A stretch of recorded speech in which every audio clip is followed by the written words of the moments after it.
Halo sahabat sains, welcome to Miss Maya channel. Sebelum menonton video ini, jangan lupa untuk like, komen, dan subscribe dulu ya. Enjoy this video.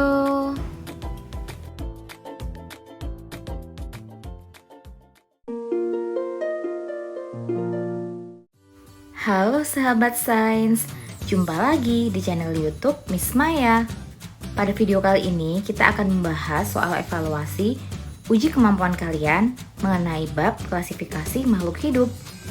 Pembahasan akan dibagi menjadi 3 ya, yaitu uji kemampuan pada subbab makhluk hidup dan benda mati, kemudian ada pengelompokan makhluk hidup, dan yang terakhir uji kemampuan aneka ragam makhluk hidup.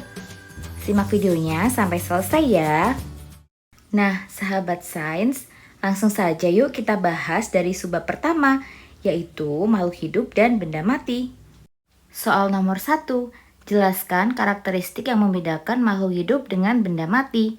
Seperti yang sudah kalian pahami pada pembahasan sebelumnya, bahwa suatu benda dikatakan sebagai makhluk hidup, artinya dia harus memiliki beberapa karakteristik makhluk hidup, diantaranya memiliki kemampuan untuk bergerak, kemudian tumbuh dan berkembang, memiliki kemampuan untuk bereproduksi, menanggapi rangsang dari lingkungan, kemudian mengambil dan menggunakan energi.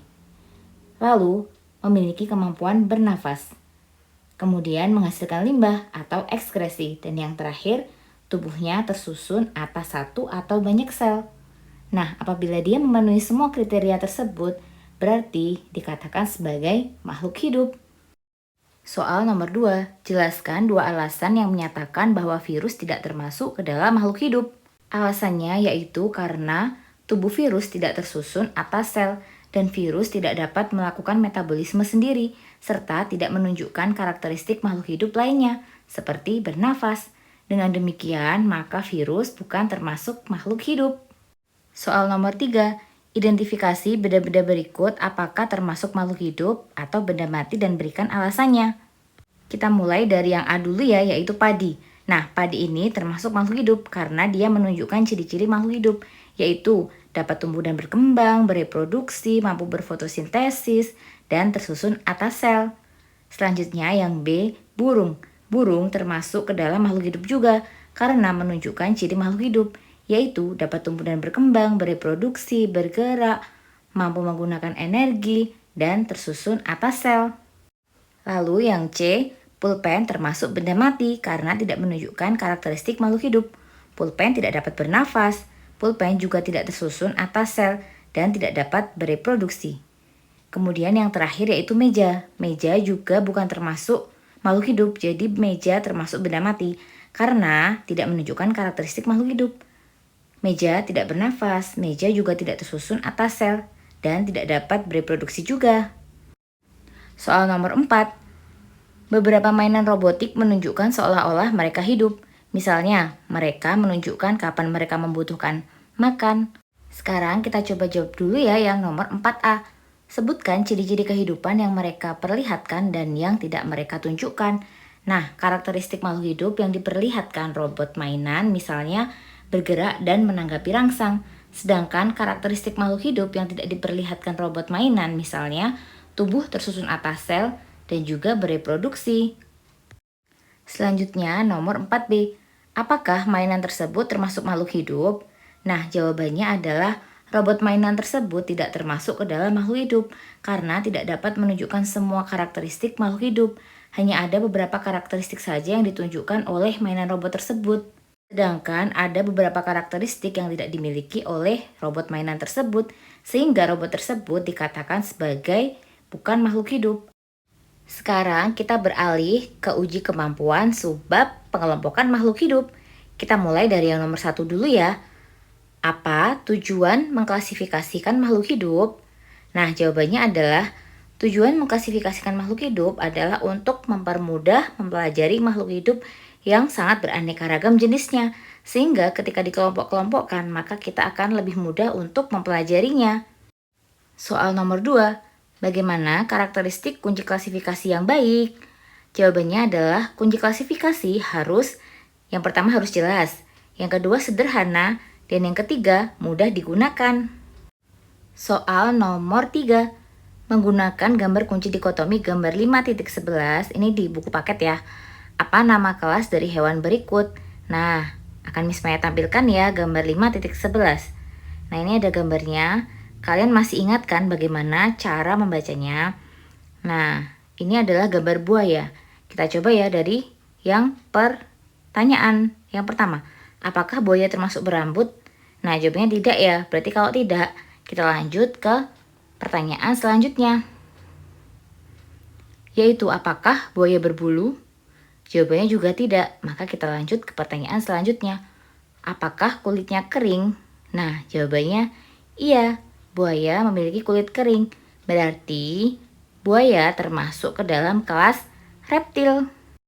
Soal nomor 4, buatlah kunci klasifikasi dikotomi atau format tabel untuk anak-anak berikut ini. Jawabannya bisa berbeda-beda ya. Berikut Miss Maya sajikan contoh jawabannya. Nah, perlu kalian ketahui bahwa dikotomis berarti terbagi menjadi dua bagian. Maka kunci dikotomis selalu menghadirkan dua pilihan berdasarkan ciri-ciri kunci organisme dalam setiap langkahnya. Dengan memilih dengan benar pilihan yang tepat pada setiap tahap, dapat mengidentifikasi nama organisme di akhir. Berdasarkan gambar tersebut, perbedaan yang paling kelihatan adalah jenis kelamin dan bentuk rambut. Nah, berikut merupakan contoh dari jawaban menggunakan kunci dikotomi ya.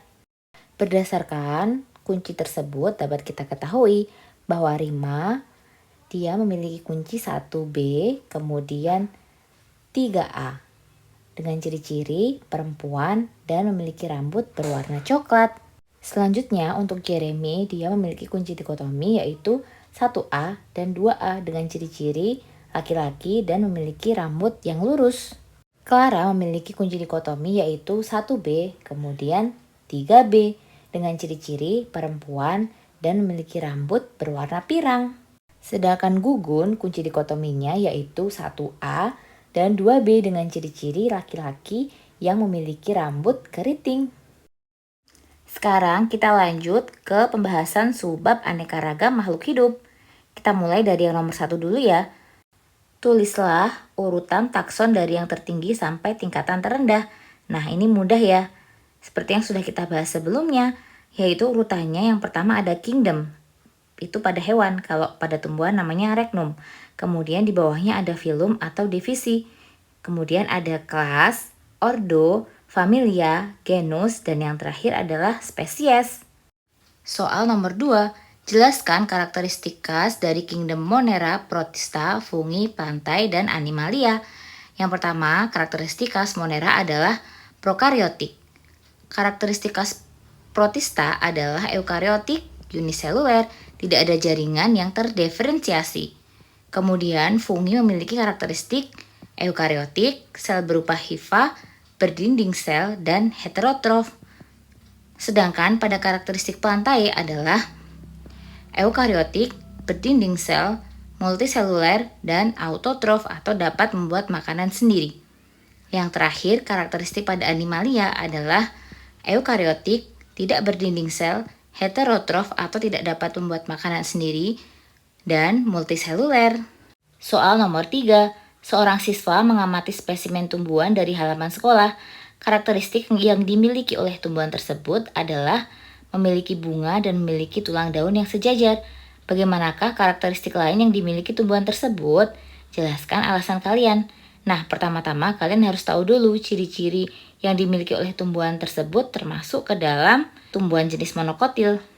Nah, terdapat karakteristik lainnya pada tumbuhan monokotil diantaranya yaitu akarnya serabut, kemudian dia tidak berkambium, pembuluh tersebar, perhiasan bunga kelipatan 3, dan memiliki keping biji 1. Soal nomor 4. Meskipun banyak organisme yang sudah diidentifikasi, para ilmuwan percaya bahwa masih banyak organisme yang belum teridentifikasi di dunia ini. Berikut adalah tabel yang menunjukkan jumlah organisme yang sudah diidentifikasi dan perkiraan organisme yang belum diidentifikasi. Nah, ini tabelnya ya, bisa kalian lihat. Pertanyaannya adalah yang A. Kingdom manakah yang memiliki persentase jumlah spesies yang telah teridentifikasi paling kecil? Berikan alasan kalian mengapa hal tersebut dapat terjadi. Nah, kalau kita lihat berarti kita fokus ke kolom yang kedua ya. Jumlah spesies yang teridentifikasi yang paling kecil yaitu pada Kingdom Monera sejumlah 4.000. Nah, alasannya karena Monera ukurannya sangat kecil sehingga sulit untuk diamati. Selain itu, Monera bersifat kosmopolit, artinya dapat hidup di berbagai tempat di dunia. Soal nomor 4B, bandingkan persentase organisme yang teridentifikasi pada kingdom plantae dan animalia. Berikan alasan yang menyebabkan perbedaan persentase organisme yang teridentifikasi pada kingdom animalia dan plantae sangat jauh berbeda. Nah, kalau kita lihat kingdom animalia jumlah spesies yang teridentifikasi yaitu berjumlah 1.300.000, sedangkan kingdom plantae hanya 270. Nah, ini cukup banyak ya selisihnya. Kira-kira kenapa ya alasannya antara kingdom animalia dan plantae jumlah spesies yang teridentifikasi bisa sangat jauh berbeda? Nah, jawabannya adalah karena kingdom plantae ukurannya lebih mudah diamati. Berbeda dengan kingdom animalia yang cukup banyak anggotanya dan berukuran mikroskopis. Selain itu, plantae mudah diamati karena selalu berada di daerah yang ada cahaya matahari, sehingga manusia mudah untuk menemukannya. Nah, demikianlah pembahasan kita mengenai uji kemampuan pada bab klasifikasi makhluk hidup. Bagaimana sahabat sains, kalian sudah lebih paham kan mengenai bab ini? Sahabat sains, jangan lupa untuk tetap terus dukung channel ini ya dengan cara like, komen, dan subscribe agar kalian tidak ketinggalan video terbaru Miss Maya. Tetap semangat belajar ya sahabat sains. Thank you for watching sahabat sains. See you on my next video. Bye bye.